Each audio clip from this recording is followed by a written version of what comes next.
이번 시간은 역행렬에 대해서 좀 배워보기로 하겠습니다. 자, 역행렬이라고 하는 것은요, 다음과 같이 이야기할 수 있는데, 먼저 덧셈에 대한 역원의 관점에서 이야기할 수 있어요. A라는 행렬이 주어졌을 때, 이 A라는 행렬에 어떤 행렬을 더해주면 영행렬이 될까? 다시, A라는 행렬에 어떤 행렬을 더해주면 영행렬이 될까? 즉, A라는 행렬에 마이너스 A라는 행렬을 더해주면, 또 마이너스 A라는 행렬에 플러스 A라는 행렬을 더해주면 영행렬이 된다. 이때 마이너스 A 행렬은 A의 덧셈에 대한 역행렬 이렇게 이야기할 수 있어요. 덧셈에 대한 역행렬 이렇게 이야기하죠. 자, 이번에는 곱셈에 대한 역원의 관점에서 A 행렬에다 어떤 행렬을 곱하면 또 A 행렬에 또 어떤 행렬을 곱하면 단행렬이 될까 하는 이야기인데, 이때는요, A의 인버스라는 표현을 써요. 요거 A의 마이너스 1승 이렇게 읽으시면 안 되고요. A에다가 A의 역행렬을 곱하고 또 A의 역행렬에다가 A를 곱하면 단행렬이 된다. 이렇게 이야기할 수 있죠. 이때 A의 역행렬을 갖다 A의 인버스, 이거 뭐라고 읽어? A의 인버스, A의 역행렬 이렇게 읽으면 되겠어요. 역행렬. 무슨 역행렬? 곱셈에 대한 역행렬 이렇게 이야기하죠. 실질적으로 여기서 말하는 역행렬은 곱셈에 관한 역행렬에 대해서 집중적으로 좀 배워보기로 하겠는데요. 역행렬의 정의는요, 물론 어떤 수식적인 관계도 있지만은 요게 중요해요. 두 행렬의 곱이 A 곱하기 X 행렬이나 혹은 X 행렬 곱하기 A 행렬이 결과적으로 단위 행렬이 나오게 되면은요, 무조건 이 X를 A의 역행렬로 인정해준다는 얘기예요. 알겠죠? 자, 다시 우리가 A의 행렬에 A의 인버스를 곱하면 단행렬이 돼. 그죠? A의 인버스에다가 A를 곱해도 단행렬이 돼. 그러면 또 한 가지 결론이 얻어지는데, 역행렬 관계에 있는 두 행렬은 서로 곱셈에 대한 교환법칙도 성립한다. 이렇게 이야기할 수도 있다. 교환법칙이란 말보단 교환을 해서 곱해도 그 결과가 같다. 이렇게 이야기할 수 있어야 되겠네요. 그죠? 자, 근데 한 가지 조심해야 될 게 있어요. 곱셈에 대한 역행렬은 항상 존재하는 것은 아니다. 자, 곱셈에 대한 역행렬이 존재할 수 있는 경우가 있어요. 우리가 곱셈이라는 자체가 어때요? 특수한 상황 속에서만 곱할 수 있죠. 그리고 또 예를 들어서 0행렬에다가 어떤 행렬을 곱한다라고 해서 단행렬이 될 수 있습니까? 0행렬은 기본적으로 역행렬을 갖지 않는다라고 할 수 있어요. 이런 X는 없죠. X는 없다. 0행렬에 역행렬은 없다. 이렇게 이야기할 수 있고, 또 설령 0행렬이 아니어도 역행렬을 갖지 않는 경우가 있는데, 그런 경우가 무엇이 있는지 일단은 역행렬의 존재성 여부를 판단하는 판별식에 대해서 좀 배워보기로 하겠습니다. 자, 일단은 우리 수원에서 또 문과 과정에서는 2차 정사각 행렬의 역행렬에 대해서만 배우는데요. 기본적으로 A라는 행렬이 A, B, C, D라는 2차 정사각 행렬로 주어졌을 때 이 성분 구조에서 AD-BC, AD-BC가 0이 아닐 때 바로 우리는 A의 인버스를 다음과 같은 공식으로 구해낼 수 있어요. A의 인버스는 AD-BC분의 1, 그리고 D-B-C, A. 꼭 요 식에 의해서 역행렬을 구할 수 있다는 얘기예요. 여기서 보면은 AD-BC가 0이 아닐 때라는 조건이 왜 필요하냐면, 바로 이 부분에 분모 부분에 AD-BC라는 계산값이 나오는데, 이것이 0이어버리면 우리가 대수학에서 바로 분모가 0되는 수의 가치는 다루지 않지 않습니까? 그죠? 그렇기 때문에 AD-BC가 0이 아닐 때만 역행렬을 구할 수 있고, 이러한 공식이 나오게 된 배경은 간단해요. 우리가 A 행렬을 A, B, C, D라고 주고 B, C, D 이렇게 주고, 또 그 역행렬을 W, X, Y, Z로 구하고, 그리고 그 결과가 1, 0, 0, 1로 놓고, 이때 이 연립을 통해서 W의 값, X의 값, Y의 값, Z의 값을 구한 것이 이놈이다라는 뜻이에요. 아셨죠? 자, 그리고 AD-BC가 0이어버리면 아예 역행렬 공식 자체를 쓸 수 없으니까 A의 인버스는 구할 수 없다. 이렇게 기억을 하시면 되겠습니다. 됐죠? 자, 그러면 우리가 진짜 역행렬 공식을 외워서 활용할 수 있는지 한번 훈련해 볼까요? 자, 이러한 표현이 가능한데 2, 2, 3, 4라는 2차 정사 행렬이 주어지고 마이너스 1승이 붙으면 이건 역행렬이라는 뜻이야. 다시 읽어야 돼. 2, 2, 3, 4의 인버스는 어떻게 구하죠? A하고 D 마이너스 BC 이랬으니까 2 곱하기 4 하니까 8 마이너스 BC 2 곱하기 3 하니까 6분의 1. 자, 그 다음에 이렇게 대각선 방향으로 자리를 살짝 바꿔놓고 요 역대각선 방향으로 부호를 살짝 바꿔놓는 것이다. 이렇게 쓸 수 있고요. 그럼 계산 결과는 2분의 1에 4 마이너스 2 마이너스 3 그 다음에 2 이렇게 쓸 수 있겠네요. 자, 여기서 계산을 완료하셔도 되겠고요. 좀 더 계산을 하자면은 2 마이너스 1 그 다음에 마이너스 2분의 3 그리고 1 이렇게 써도 되겠습니다. 자, 이번에는 다시 한번 1, 2, 3, 6을 성분으로 하는 행렬의 역행렬을 구해볼까? 그랬더니 AD-BC 6-6분의 1 근데 이런 계산 자체가 성립이 됩니까? 이게 안 되죠. 구할 수 없다가 정답입니다. 없다. 구할 수 없다. 구할 수 없다. 선생님 다른 방법으로 구하면 되지 않아요? 그런 다른 방법으로 구할 수 있는 방법이 없어요.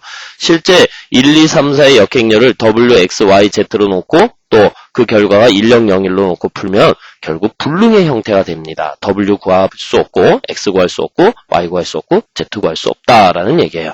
아셨죠? 자, 그러면 이번에는 이 역행렬의 계산 성질에 대해서 좀 배워야 되는데 여러분들 역행렬의 계산 성질은요. 교환법칙, 즉 곱셈에 대한 교환법칙이 성립하지 않기 때문에 반드시 그 특수한 상황 속에서 이 공식을 암기하셔야 됩니다. 근데 참고로 이야기하면은 여러분들이 함수에서 말이야 합성함수라는 게 있죠. 합성함수. 합성함수에서 이 형태가 어떻게 돼서요? F 합성 G하고 G 합성 F가 항상 같다라고 할 수 있습니까? 그건 아니죠. 달라지는 경우가 더 많아요. 그죠? 그래서 G 합성 F, 그 다음에 F 합성 G, 이 결과가 다른 것은 역시 교환 법칙이 성립하지 않는 합성함수의 특수성 때문에 그런 거 아니겠습니까? 그리고 또 함수에서 F의 인버스에, 즉 F의 역함수의 역함수는 F 자신이 된다. 이런 성질도 있죠.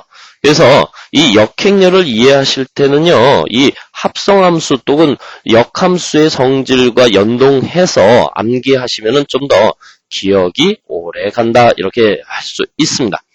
자, 그러면 잠깐 더 살펴보면 역행렬의 역행렬은 무엇이냐? 자기 자신이 된다. 그 다음에 단위 행렬의 역행렬은 단위 행렬 자신이 된다.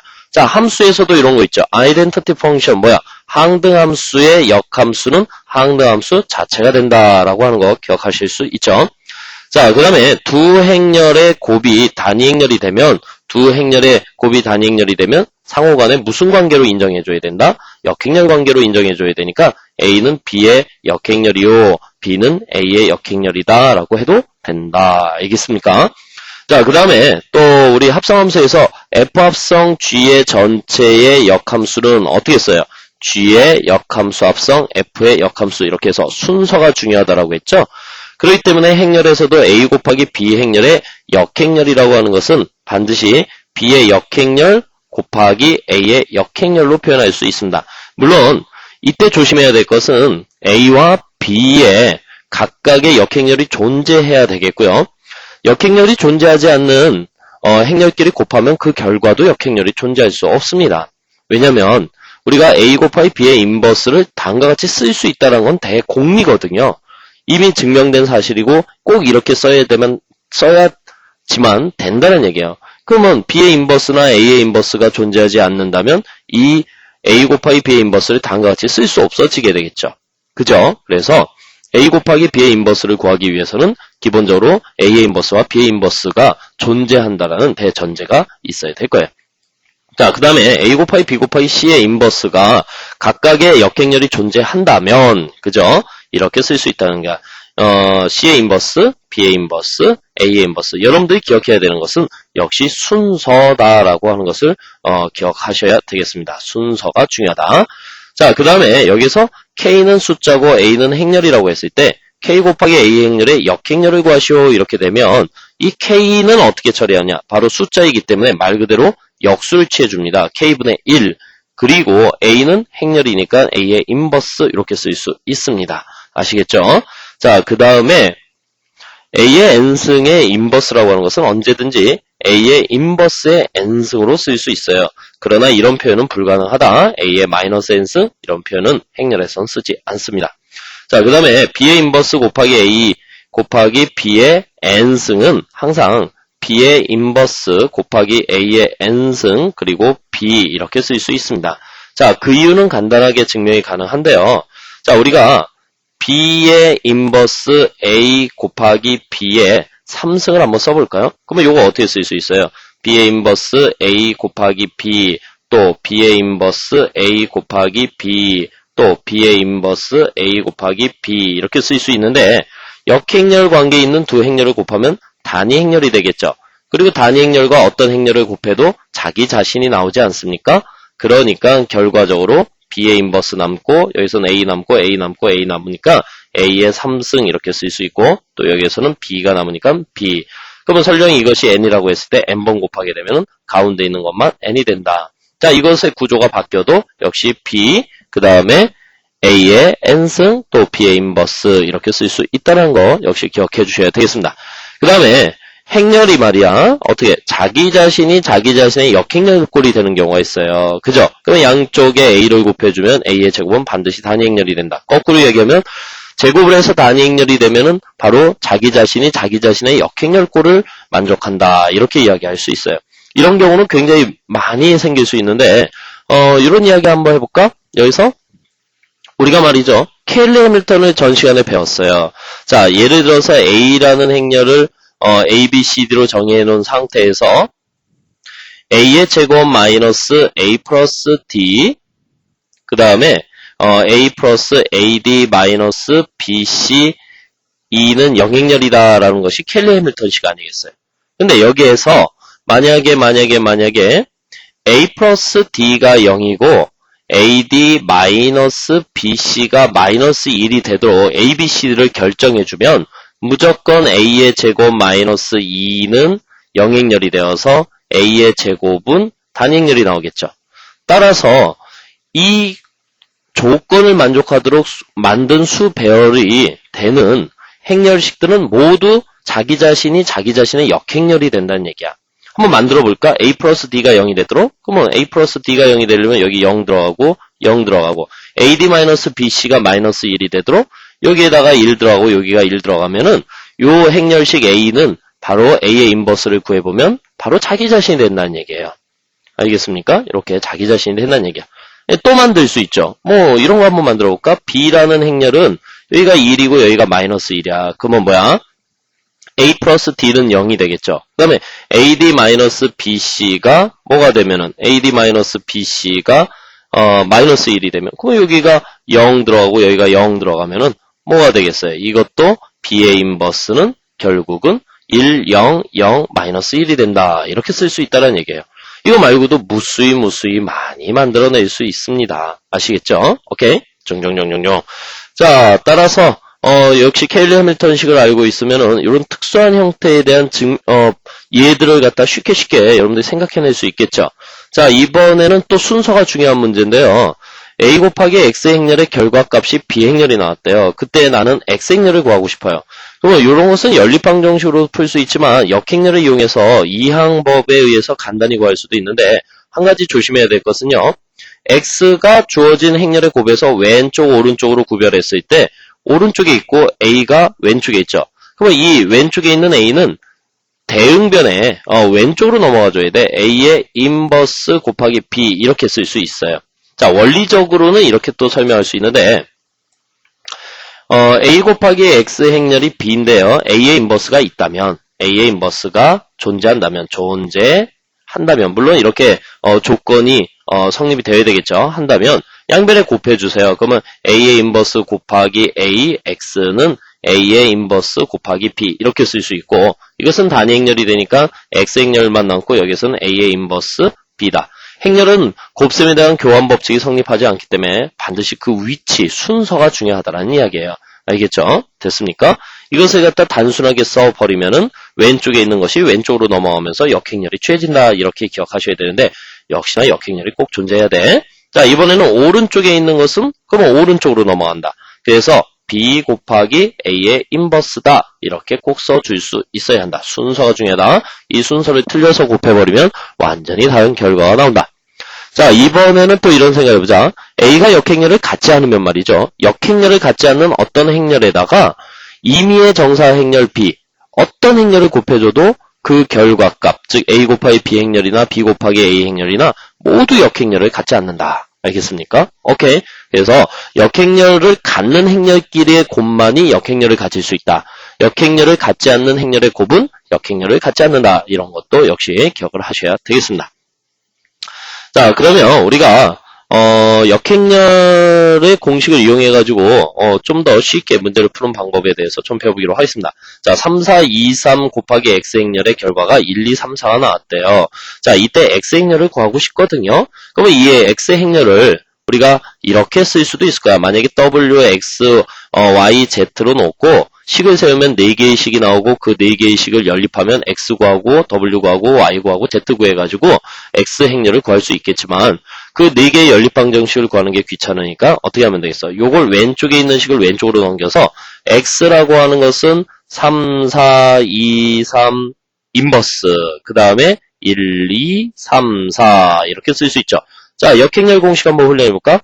3, 3은 9, 마이너스 8 하니까 1 생략하고 A 플러스 D는 자리 바꾸는 거 의미 없고 BC는 부호를 바꿔야 되니까 3, 마이너스 4, 마이너스 2, 3 이렇게 쓸 수 있고 또 1, 2, 3, 4 이렇게 쓰면서 우리 곱하자 그러니까 3 마이너스 12 하니까는 마이너스 9 이렇게 쓸 수 있고 6 마이너스 16 하니까 마이너스 10 이렇게 쓸 수 있고 또 마이너스 2 플러스 9 하니까 7 이렇게 쓸 수 있고 마이너스 4 플러스 12 이러니까 8 이렇게 해서 x행렬을 이렇게 한 번에 구할 수 있다라는 것이 바로 역행렬 공식을 외웠을 때 이점이다 라고 할 수 있습니다.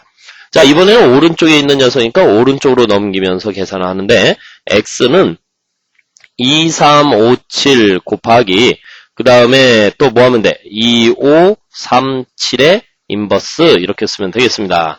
자, 그러면은 2, 3, 5, 7 써 놓으시고요. AD-BC 14 마이너스 15니까 마이너스 1 그래서 마이너스 1분의 1 살리고 그 다음에 7 마이너스 5 마이너스 3 2 이렇게 쓰면 되겠네요. 자, 한 번 더 써줄까요? 그러면 2, 3, 5, 7 그 다음에 또 여기가 뭐가 되는가? 마이너스가 여기에 들어가야 되잖아. 마이너스 7, 5 그 다음에 3 마이너스 2 자, 이제 결과값을 써보기로 하겠습니다. 자, AD-BC 그러니까 마이너스 14에 플러스 9 하니까 마이너스 5 이렇게 쓸 수 있고 그 다음에 플러스 10 마이너스 6 하니까 4 이렇게 쓸 수 있고요. 그 다음에 마이너스 12 플러스 21 그러니까는 플러스 9 이렇게 쓸 수 있겠네요. 자, 그 다음에 또 행렬 하니까는 얼마가 되겠어요? 지금 뭐라고 했어요, 선생님이? 아유, 곱하기도 못해요. 너무 칸이 좁아서 그랬나봐. 다시 확대해놓고 이야기하자. 자, 다시 쓰자. 그러면 여기 행렬 하니까 이거 얼마가 되겠어요? 마이너스 35 플러스 21 이러니까는 마이너스 14. 이건 빨간 글씨로 쓸게. 선생님이 계산 틀렸잖아. 그지? 오케이? 됐습니까? 그 다음에 행렬하니까 25 마이너스 14. 자, 25에서 마이너스 14 하니까 플러스 11 이렇게 다 풀어놓고 계산 틀리면 진짜 아깝지 않습니까? 여러분 이렇게 정리할 수 있습니다. 자, 이번에는요. 다시 좀 축소를 해놓고 자 2차 정사행렬 A의 역행렬이 존재하고 자, 예제 3번 들어가겠습니다. A의 제곱이 A가 성립될 때 A의 백승의 역행렬을 구하라 하는 문제가 되겠네요. 자, 얘들아, 역행렬이 존재하고 라는 대조건이 있어요. 그리고 A의 제곱이 A가 된다라고 돼 있어. 야, A의 역행렬이 존재하면서 A의 제곱이 A가 되는 경우는 뭐가 있을까? 그런 경우가 있을까? 자, 봐봐. 그러면 얘들아, 이걸 이렇게 쓰면 되지. A의 인버스가 존재한다라고 했을까? A의 인버스가 존재한다는 얘기는 A의 인버스를 사용해라 라는 뜻이야. 사용해라. 사용해가지고 주어진 2차식을 좀 간단히 표현하자. A의 인버스 곱하기 A의 제곱은 양변에 A의 인버스를 곱했으니까 이렇게 써도 되겠죠. 좌변, 우변. 그래서 좌변의 결과는 A가 나올 거고 우변의 결과는 2가 나오겠다. 아하, 역행렬이 존재하면서 A의 제곱이 A가 될 수 있는 유일한 방법은 A가 단행렬일 때밖에 없구나 라는 생각을 해야 되겠죠. 됐습니까? 그러면 결국은 A의 백승의 인버스라고 하는 것은요. 2의 백승의 인버스가 되는 것이고 2의 백승은 2가 되는 거고 2의 인버스의 인버스는 2가 된다. 이렇게 이야기할 수 있죠. 2의 인버스는 인버스가 된다. 2가 된다. 이렇게 이야기할 수 있어요. 됐습니까? 오케이? 자, 이번에는요. 예제 4번으로 넘어가는데 A 행렬이 A1, B1 이렇게 성분이 주어진 상태에서 A하고 A 성분과 B 성분이 절대적으로 다르답니다. 이렇게 다르다 이렇게 조건이 되어 있어요. 이때 A 행렬과 A의 역행렬이 같다를 만족시킬 때 small ab의 값을 구하라 하는 문제죠. 물론 여러분들 역행렬 공식을 알고 있으니까 왼쪽에다 A 넣고 오른쪽에다가 A의 역행렬을 구해서 대입을 해서 연립방 정식을 풀어도 되겠어요. 그러면 계산이 좀 복잡합니다. 그래서 이런 방법을 쓰자. 어차피 역행렬이 존재하는 것이니까 양변에다 A를 곱해주세요. 양변에 A를 곱해주면은 이런 결과를 낼 수 있지 않니? 좌변이 A의 제곱이면 우변은 단위행렬이다. 그래서 역행렬 공식을 안 쓰고 순수하게 주어진 행렬만 가지고 연립방 정식을 만들 수 있다는 얘기죠. 그러면 어떻게? A1, B1 곱하기 A1, B1 하면 요 결과가 단위행렬 1, 0, 0, 1이 나온다. 자, 이걸 다시 한번 전개를 해볼까요? 행렬 하니까 A의 제곱 플러스 B 그리고 행렬 하니까 A 플러스 얼마야? 1 이렇게 쓸 수 있겠네요. 그죠? 그 다음에 또 행렬 하니까 AB 플러스 얼마? B 이렇게 쓸 수 있고 또 행렬하니까 B 플러스 1 그 결과가 1, 0, 0, 1이 나왔으니까 결과적으로 어디 간단한 부분을 봐야 되지 않겠어? A 플러스 1이 0이면 되니까 A의 값은 마이너스 1이고 또 B 플러스 1이 1이 되면 되니까 결국은 B의 값은 0이다. 이렇게 판단할 수 있다는 얘기예요. 여러분들 한번 여기에다가 A의 역행렬을 구해서 넣어보시고 그 다음에 그렇게 해서 연립방 정식을 푼 것이 효과적인지 아니면은 선생님이 지금 제시한 A의 제곱이 단위 행렬임을 이용해서 푼 연립방 정식이 더 편리한지는 여러분들이 선택하시면 되겠습니다. 자, 일단은 말이죠. 개념 정리 1번 문항 또 같이 한번 풀어보기로 하시죠. 자, A 행렬이 1, 마이너스 2, 0, 마이너스 1로 주어진 상태에서 또 단위 행렬이 1, 0, 0, 1로 정의된 상태에서 A 곱하기 X 행렬이 꼭 단위 행렬이 되어야 한대요. 그러면 이것을 무슨 관계라고 한단 말이야? 둘이 곱해서 단위 행렬이 되면 둘의 관계는 역행렬 관계로 인정해줘야 되니까 X 행렬이라고 하는 것은 A의 인버스다로 인정해줘야 한다는 얘기죠. 그러니까는 결국 X라고 하는 것은 A의 역행렬이니까 A의 역행렬을 구해볼까? 자, X라고 하는 것은 A의 역행렬이고 어떻게 구해요? AD-BC니까 마이너스 1, 마이너스 1분의 1, 그 다음에 마이너스 1, 2, 0, 그 다음에 플러스 1 이렇게 쓸 수 있고 다시 다 집어넣으니까 1, 마이너스 2, 0, 그 다음에 마이너스 1 이렇게 쓸 수 있고 모든 성분의 합은 얼마가 된다? 마이너스 2가 된다. 이렇게 해서 우리가 5번에서 답을 찾을 수 있습니다. 자, 이번에는 개념 정리 2번 문항으로 넘어가겠는데요.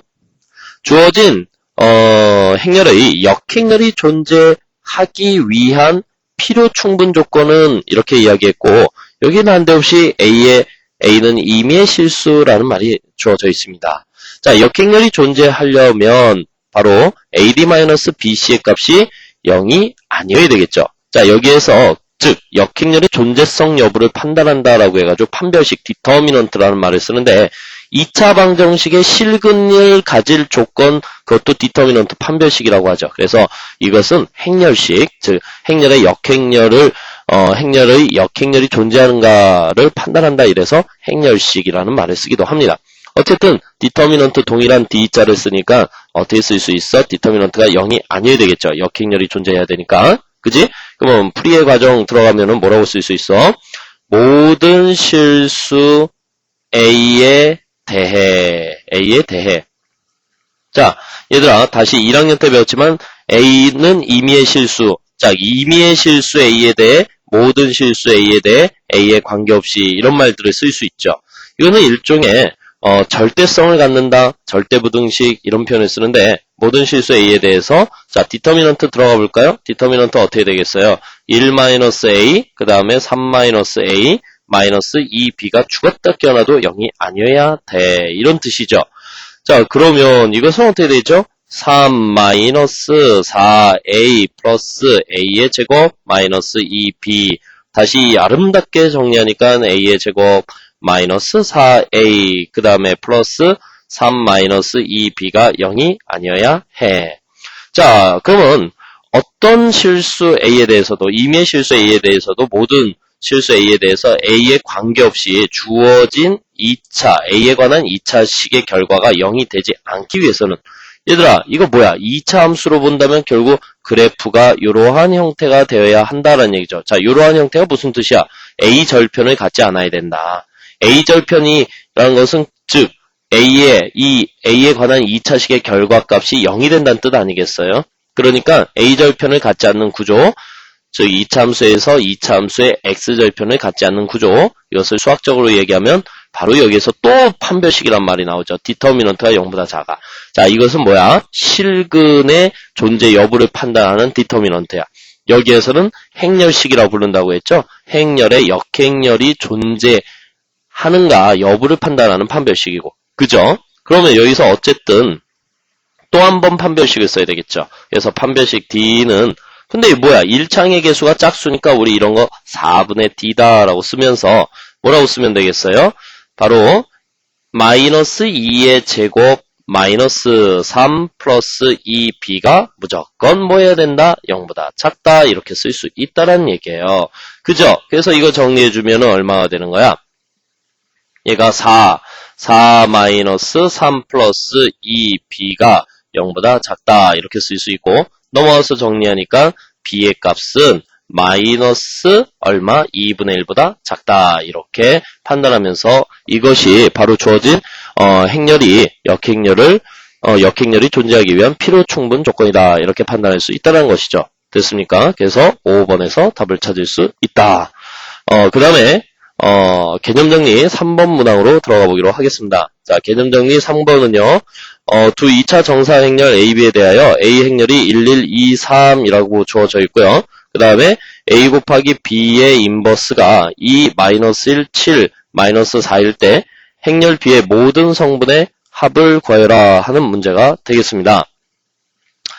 자, 일단 말이죠. 여러분들이 A 곱하기 B의 인버스라고 하는 것이 다음과 같은 형태가 주어졌다라는 것이죠. 이때 행렬 B의 모든 성분의 합을 구하기 위해서는 B 행렬을 구해야 되는데 어떻게? 이것을 B를 모르는데 어떻게 곱하기를 하겠니? 그죠? 그러니까는 먼저 요 식을 다음과 같이 정리해보자. 양변의 인버스를 먼저 취해주는 거야. 그러면 어떻게 되겠어? A 곱하기 B 행렬은 2, 마이너스 1, 7, 마이너스 4의 인버스다 라고 쓸 수 있고 그러면은 A 곱하기 B 행렬의 결과값부터 이야기해볼까? AD-BC니까 마이너스 8, 마이너스 플러스 7 하니까는 마이너스 1분의 1에 그 다음에 마이너스 4, 그 다음에 1, 마이너스 7, 그 다음에 얼마? 2다 이렇게 쓸 수 있겠죠. 됐습니까? 그래서 A 곱하기 B를 먼저 구하는 거야. 그래서 4, 마이너스 1, 그 다음에 7, 그 다음에 마이너스 2 이렇게 구했죠. 자, 이러면 끝난 거 아니겠어요? 이제 B라는 것은 A의 인버스 곱하기 4, 마이너스 1, 7, 마이너스 2다 라고 쓸 수 있고 야, A의 인버스를 다시 한번 구해볼까? 그죠? A의 인버스를 다시 한번 구해보면은 요거 A의 인버스를 어떻게 구하지? 자, AD-BC가 3-2 해서 생략하시고 뭐 하면 되겠어요? 3, 마이너스 1, 마이너스 2, 그리고 1 이렇게 쓸 수 있죠? 자, 이것을 여기다 집어넣어 버리면 되니까 3, 마이너스 1, 마이너스 2, 1 곱하기 4, 마이너스 1, 7, 마이너스 2 이렇게 쓸 수 있고 자, 그 결과값을 한번 계산해보자. 행렬 하니까 12 마이너스 7 그래서 5가 나오겠고요. 또 행렬 하니까 마이너스 3 플러스 2 마이너스 1 이렇게 나오겠어요. 그 다음에 마이너스 8 플러스 7 하니까 마이너스 1 나오겠고요. 또 플러스 2 마이너스 2 이러니까는 얼마가 되겠어요? 0 이렇게 나오겠네요. 이때 모든 성분의 합이라고 하는 것은 얼마가 되겠어요? 역시 3 이렇게 해서 3번에서 답을 찾을 수 있습니다.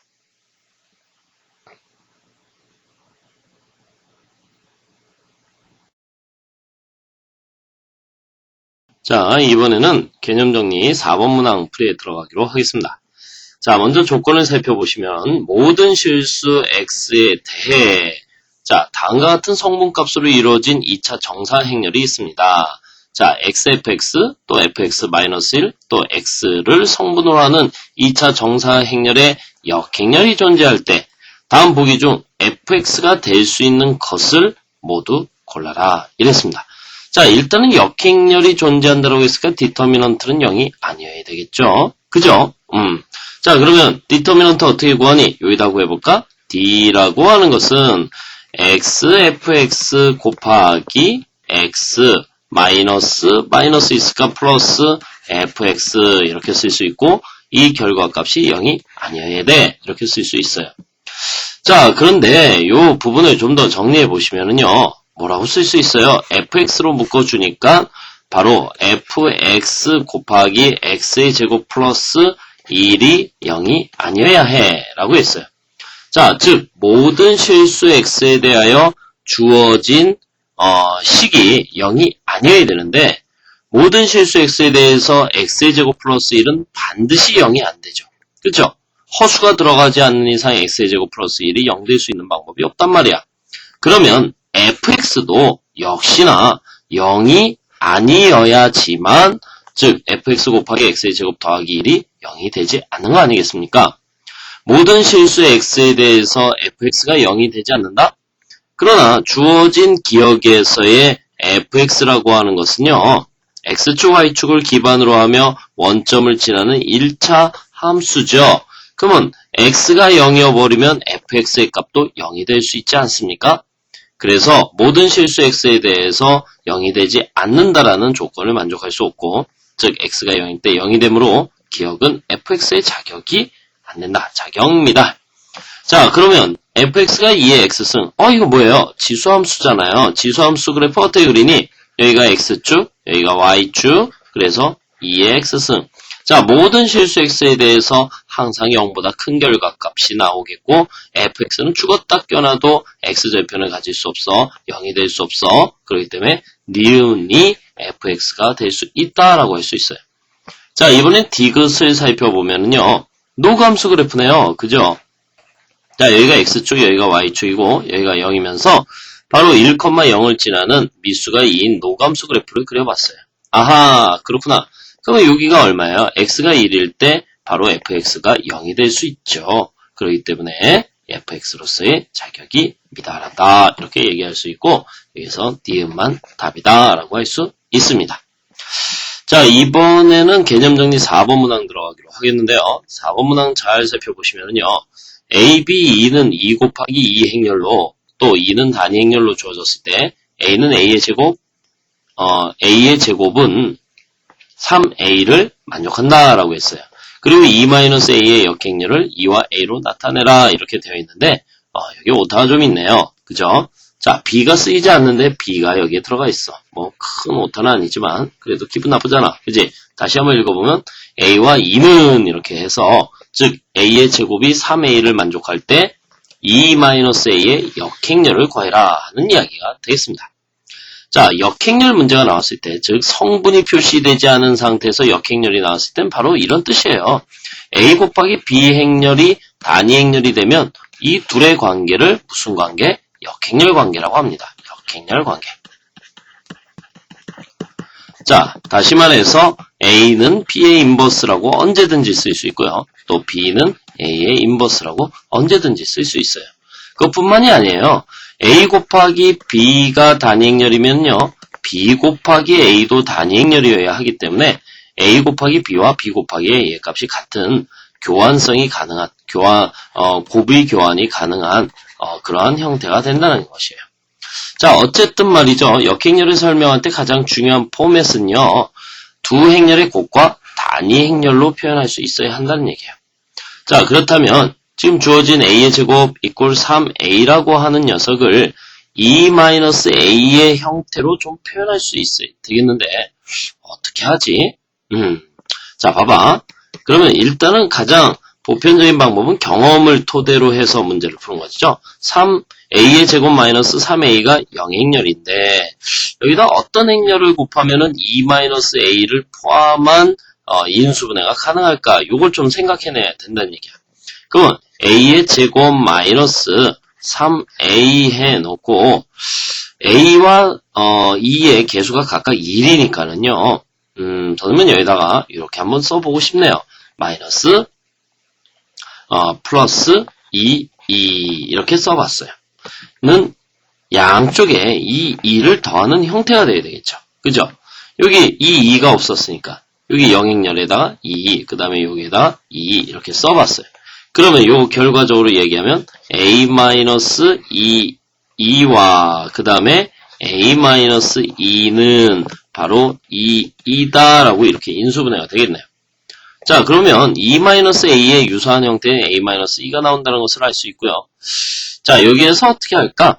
양변에 마이너스로 끌어내면은 요걸 동시에 2, -a 그리고 요것을 2-a 이렇게 쓸 수 있고 요 2를 이쪽으로 넘겨주면 2분의 1 쓸 수 있으며 2 이렇게 쓸 수 있네요.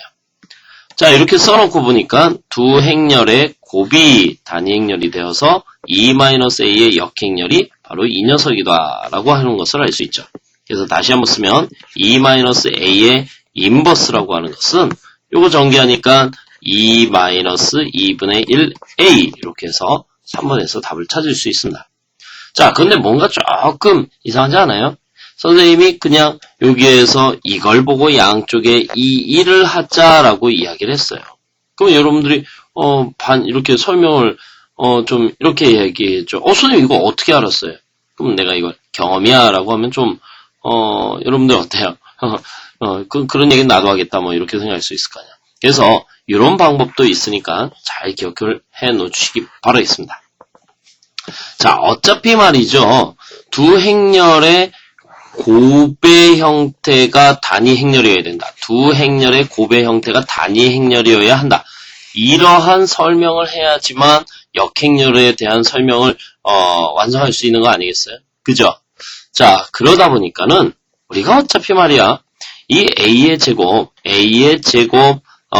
마이너스 3a라고 하는 것에 인수 중에는 2-a, 즉 2-a로 나누었을 때 어떤 몫이 있을 거고 그 나머지가 단위 행렬의 배수꼴이 되어야 할 것이다. 이렇게 표현할 수 있어야 된다는 얘기야. 어차피 근데 이게 뭐니? 영행렬이니까. 그지? 그래서 영행렬을 놓고 보면 두 행렬에 자, 요게 영행렬이니까 어떻게 된다는 얘기야? 2-a와 q 행렬의 결과값이 -k 이꼴이다. 이렇게 쓸 수 있다는 얘기야. 한쪽이 무조건 단위 행렬로 정리가 될 수 있다는 얘기죠. 그렇기 때문에 여러분들이 이것을 직접 나눠보는 거야. 어떻게? a의 제곱 마이너스 3a를 무엇으로? 2-a로 그냥 미친 듯이 나눠봐. 자, 그러면 여기 뭐가 들어가 주면 되겠니? 나눌 때 말이야, 여기에다가 마이너스 a라고 써주면 이거 어떻게 되겠어요? 마이너스 a 그 다음에 마이너스 플러스 a의 제곱. 그래서 빼주니까 뭐가 되겠어요? 바로 마이너스 2a 이렇게 나올 거야. 됐죠? 그러면 다시 여기 뭐가 들어가 주면 되겠니? 플러스 2가 들어가 주면은요. 요거 계산하니까는 요거부터 계산해야 되겠죠? 그래서 마이너스 2a 그 다음에 요거 계산하니까 마이너스 플러스 2e 이렇게 쓸 수 있어. 변변히 빼주니까 결과적으로 마이너스 2이다 라고 쓸 수 있는 것이죠. 자, 그러면 이 주어진 식이 즉 2-a와 또 몫이 뭐예요? 2-a 그리고 그때의 나머지가 마이너스 2가 된다는 얘기고 근데 이 a의 제곱 마이너스 3a가 바로 뭐예요? 한쪽으로 넘어가니까 영행렬이 되잖아요. 그래서 영행렬 써놓고 보면 언제든지 우리가 2-a를 포함한 두 행렬식의 곱과 또 k 이꼴을 나머지로 갖는 형태를 얻어낼 수 있어요. 그래서 요 2를 요쪽으로 넘겨주니까 2-a 그리고 2분의로 하니까 2-2분의 1a는 2의 형태다라고 만들어낼 수 있다는 얘기죠. 여러분들이 설령 경험에 통해서 인수분해를 잘 못하겠다라고 하면 이렇게 직접 나누는 방법을 가지고 풀어낼 수도 있습니다. 선생님이 좀 말씀이 이렇게 왔다 갔다 혀가 좀 짧은 소리를 해요. 지금 새벽 거의 4시가 가까워지는데요. 녹음하다 보니까 조금 졸립네요. 그래서 횡설수설을 하고 있습니다. 좀 양해해 주시고요. 이어지는 수업은 역행렬에 관련된 응용 문제들을 좀 풀어보기로 하겠습니다. 자, 여러분 끝까지 열심히 해주시기 바라겠습니다.